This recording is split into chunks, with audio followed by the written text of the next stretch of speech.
Your physiological strength in many ways is the foundation for your psychological balance. I think food and toilet both must be far away. Then you will keep your physiology in a conscious condition. Just because I'm laughing and joking about this, don't think there is no problem. There is substantial problem.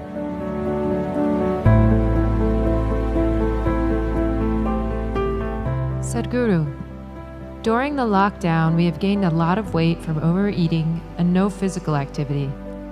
Can you offer us some simple weight loss tips, please? I was in Chennai a few years ago and I was talking to some of the business community in Chennai.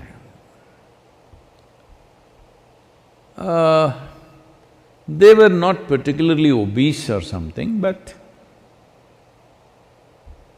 little trying to imitate the planet. Not by being on a spin, in form, I mean. So I said, as a generation of people, look at your condition. If I had come to Chennai 50 years ago or 100 years ago, in what physical form people would be, in what level of physical fitness they would be, ordinary people I'm talking about. I'm not talking about gymnasts, sports persons, not those kind of people, ordinary people on the street. Or even now, in what kind of physical strength and condition people are in rural India, for example. I said, see, suppose it so happened, you were walking on the street and you saw a tiger, a wild tiger, hungry one.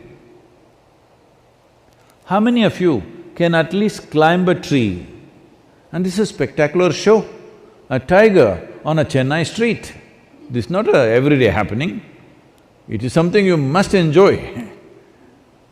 But how many of you can climb a tree, which is the trunk of it, usually the city trees, what is on the avenues and stuff, is not more than 8 to 12 feet. How many of you can climb this 8 to 12 feet and sit on a branch and enjoy the wildlife view? No. Only those guys who are doing the menial jobs, the guy who is sweeping the street, maybe he will go sit on the tree and watch how wonderful a breakfast you are. Why have we become like this? It's not the tiger is where is the tiger going to come? That's not the point. Why are you in this condition that you cannot do anything physically anymore? All you can go to office and come back. Those things are also necessary in today's world, but is it not important that you're in some way physically competent? Physical competence is a reflection of your physiological strength. And your physiological strength in many ways is the foundation for your psychological balance. It is no more in question. Your physiological strength is the foundation for your psychological balance in many ways. We've always been saying this, the yogic sciences, but people have been laughing at it because everything is keyhole. People say brain is a separate study. That's why yesterday I confessed with all the neuro experts, see, I don't have a brain. At least most of the time it's not working. I keep it off. There is enough from the tips of my hair to my toes. There are enough cells with enough memory and intelligence, they will do my life. I have disciplined them nicely. They will do my life the way I want. Because a large part of day-to-day work and day-to-day functioning is just a repeat work. All you need is a clerk. You don't need a super brilliant person to do all these things. So I have trained them and they do their work.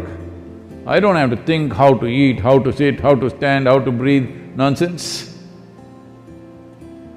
It just happens by itself because a very stable and effervescent physiological condition is very, very important to have a certain level of psychological freedom. Otherwise, every little thing you do, you have to think. Once you think, inevitably you're confused about every damn thing that you do. Now, you're talking about because of virus you ate too much. This is not because of virus you're eating too much. This is a kind of a compensatory activity that, you will see this in the cinema theaters and everything. If you have nothing to do, never before in the history of humanity was food simply available like this all the time. It's a wrong thing, that everywhere you walk there is food. It should not be. I see some of the corporations in America are organizing like this. Food and toilet should always be within whatever 50 feet or 100 feet, something they've fixed, 50 feet I think. Within 50 feet of wherever you are, there must always be food, and that food is usually 1 month old, of course, and there is a toilet. No, I think food and toilet both must be far away. Then you will keep your physiology in a conscious condition. Everywhere there is toilet, it's not good because body has certain resilience. You wanting to run to the toilet is not just physiological, sometimes it may be when the body, at some time it is disturbed, at that time it may be. Otherwise, in normal conditions, it is more a psychological condition than a physiological condition. That all the time you want to message, not because you have something very significant to say, it is simply because it's a release. Similarly, going to the toilet is a release, sexuality is a release, wherever, whenever, whatever, all the time the same things, because you are building up nonsense within yourself all the time, you need a release, all the time release. These things are being openly talked about as part of psychiatry, that you must find release. Why are you pent up? I think in one of the interviews, some journalist was asking me, "Sadguru, what do you do to unwind yourself?" I said, "What? Why will I wind myself up, first of all? I don't wind myself up and then want to unwind somewhere. What are you? Are you a grandfather clock or something? You wind yourself up. Even the watch doesn't need any winding anymore, it runs by itself. Why are you winding yourself up?" This is simply because you understand life as an accumulation. Yes, body is an accumulation, mind is an accumulation, but life is not an accumulation, it's a phenomena that's happening.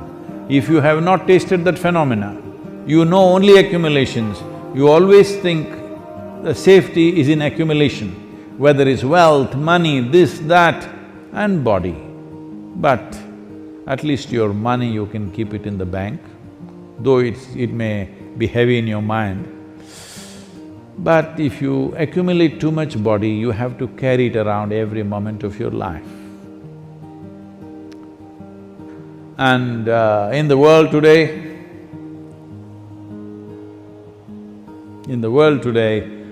30% of the population is malnourished, and around the same percentage of people are obese, overweight. See, you can fix it.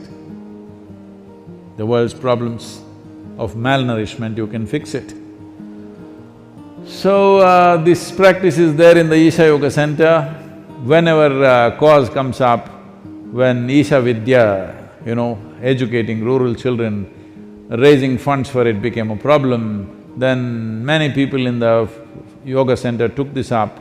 on Wednesday evenings I won't have dinner and let that money go to the children. I think you must find 7 causes like this. I can give you 7.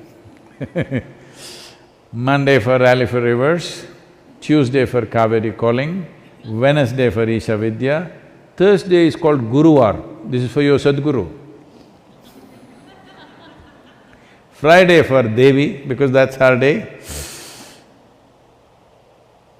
Saturday, you have your dinner, I'm reducing 1 day.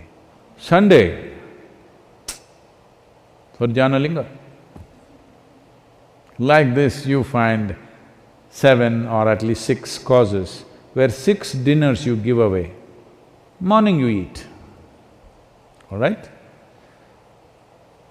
10 o'clock in the morning you eat well and again eat 10 o'clock tomorrow morning. And also, because you need to keep social distancing, drive out of the town and walk back. Get into your bus, buy a ticket for 10 kilometers away and just walk back. Best you go without your phone and your wallet, so that you have to walk back. Do something, come on. Already there is one problem, you want to multiply your problems, huh? You want to increase the size of your problem? Don't do that. There's enough problem already. I'm telling you there's substantial problem. Just because I'm laughing and joking about this, don't think there is no problem. There is substantial problem.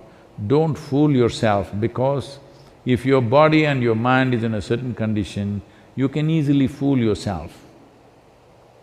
This happened. Shankaran Pillai was running a garment shop here in United States.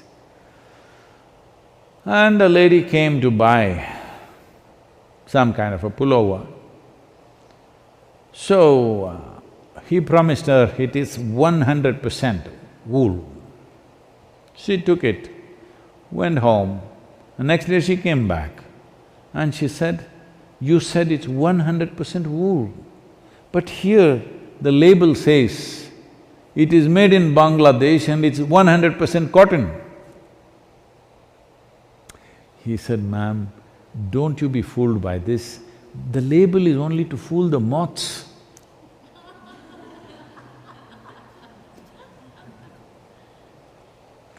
Like this, there are so many labels all over the world, don't go by that.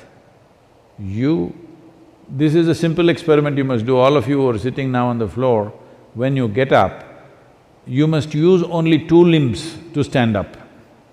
All of you, in your life, you must keep this up however old you are. This is a simple test for you. You sit down cross-legged and when you want to stand up, you use only 2 limbs. That means you don't do 4-wheel drive. Just get up with your legs. This much fitness at least you must manage. If you can't climb a tree, there are not enough tigers to, for them to roam in your city. If you can't climb a tree, it's okay, but at least you must be able to stand up. This much fitness you must maintain. Please do that for yourself.